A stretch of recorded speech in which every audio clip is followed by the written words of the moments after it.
Coba bayangkan ini sebentar. Kalau kamu berhenti scrolling selama 7 hari saja, tanpa konten random yang nggak ada habisnya, yang berubah bukan cuma waktumu, tapi cara kamu berpikir, fokus, dan menjalani hari. Sekarang jujur ke diri sendiri, berapa kali kamu buka ponsel hari ini? Dan dari semua itu, berapa yang benar-benar kamu butuhkan? Kebanyakan dari kita buka ponsel bukan karena ada tujuan, tapi karena refleks. Sedikit bosan, buka ponsel. Lagi capek, buka ponsel. Nggak tahu mau ngapain, buka ponsel. Dan tanpa sadar, waktu kita habis untuk hal-hal yang bahkan nggak kita ingat beberapa menit kemudian. Karena itu, coba satu eksperimen sederhana. 7 hari tanpa scrolling. Bukan berhenti pakai HP sepenuhnya, tapi berhenti konsumsi konten tanpa arah. Dan ini yang biasanya terjadi. Di hari pertama dan kedua, kamu akan merasa gelisah. Tanganmu otomatis ingin membuka aplikasi. Bahkan tanpa sadar kamu bisa saja sudah masuk ke halaman scroll sebelum ingat kalau kamu sedang berhenti.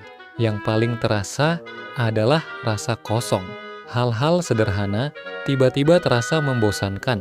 Duduk sebentar saja rasanya tidak nyaman. Di titik ini, banyak orang menyerah karena merasa ini bukan untuk mereka. Padahal sebenarnya ini bukan tanda kamu lemah, tapi tanda bahwa otakmu sudah terbiasa menerima stimulasi terus-menerus. Kamu sedang menarik diri dari kebiasaan yang selama ini kamu lakukan setiap hari, jadi wajar kalau rasanya tidak enak. Masuk ke hari ketiga dan keempat, kondisi mulai berubah. Kamu masih kepikiran HP, tapi tidak seintens di awal. Pikiranmu mulai sedikit lebih tenang, dan kamu mulai menyadari hal-hal kecil yang sebelumnya terlewat. Lingkungan sekitar terasa lebih hidup, dan kamu mulai lebih sadar dengan apa yang kamu pikirkan. Waktu juga terasa lebih panjang. Bukan karena kamu punya lebih banyak waktu, tapi karena kamu tidak lagi kehilangan waktu di tengah aktivitas scroll yang tidak terasa. Di fase ini, otakmu mulai menyesuaikan diri. Dari yang sebelumnya penuh distraksi menjadi lebih stabil. Lalu di hari kelima dan keenam, sesuatu yang menarik mulai terjadi. Kamu mulai melakukan sesuatu tanpa perlu dipaksa. Bukan karena kamu tiba-tiba jadi orang yang sangat disiplin, tapi karena kamu punya ruang. Ruang dalam pikiranmu yang sebelumnya penuh oleh hal-hal tidak penting. Kamu mungkin mulai melakukan hal-hal sederhana seperti merapikan kamar, menulis ide, berpikir lebih dalam, atau sekadar berjalan tanpa tujuan. Dan yang terasa berbeda, kamu tidak merasa terpaksa melakukannya. Kamu tidak perlu menunggu motivasi atau dorongan dari luar.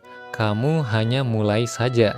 Di sini kamu mulai sadar bahwa selama ini masalahnya bukan kamu malas, tapi karena perhatianmu terus-menerus terpecah oleh distraksi. Dan akhirnya di hari ketujuh semuanya terasa lebih jelas. Pikiranmu lebih ringan. Tidak berarti hidupmu langsung sempurna, tapi kamu merasa lebih jernih.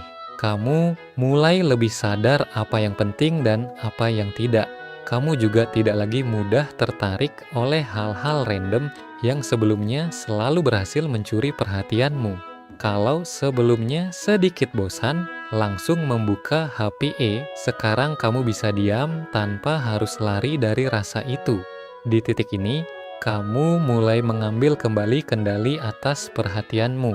Bukan lagi aplikasi yang mengaturmu, tapi kamu yang memilih apa yang layak kamu fokuskan. Dari semua ini, ada satu hal yang penting untuk disadari. Masalahnya bukan kamu malas, bukan kamu tidak punya tujuan, tapi kamu terlalu sering kehilangan fokus. Setiap hari, pikiranmu dipenuhi oleh informasi yang tidak kamu pilih dengan sadar. Dan kalau itu terus terjadi, kamu tidak akan punya ruang untuk berpikir tentang hidupmu sendiri.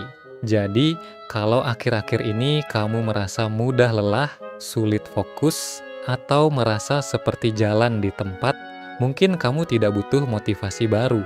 Mungkin kamu hanya butuh jeda dari hal-hal yang selama ini diam-diam menguras perhatianmu. Coba saja 7 hari. Tidak harus sempurna, tidak harus langsung berhasil total, tapi perhatikan apa yang berubah. Karena kadang yang benar-benar kamu butuhkan bukan menambah sesuatu dalam hidupmu, tapi mengurangi hal-hal yang selama ini mengganggu tanpa kamu sadari.